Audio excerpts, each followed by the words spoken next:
sabaUfii abdatee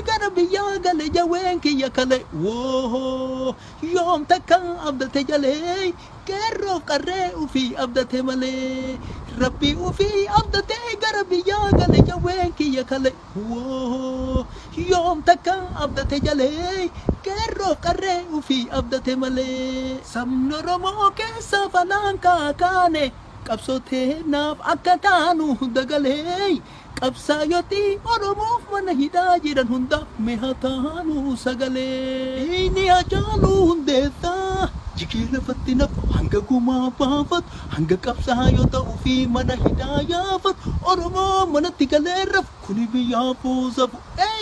gaafa guyyaa beellama wajji beellamanne beellama guyyaa kudha lama walirraan deessinu jamaa beellamni gootaa kabajamaa keessattuu beellamni ammaa kun isa cimaa bakka jirtanii waliin nuuf himaa jawaartu dhibamaa akka waan jedhatti summii nyaachifteettu dubbata isa dura rabbiin isaanuu haa godhu dhabamaa itti muddii qeerroo qeerramsa kiyya bakkuma jirtu akkuma kinniisaa iddii bilsi ginnaan hoomacha faca'u jirti ufiinuu baddi.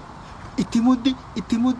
muddii qarree qeerramtee tiyya bakkuma jirtu akkuma kinniisaa iddii bilsi ginnaan hoomacha faca'u jirti ufiinuu baddi.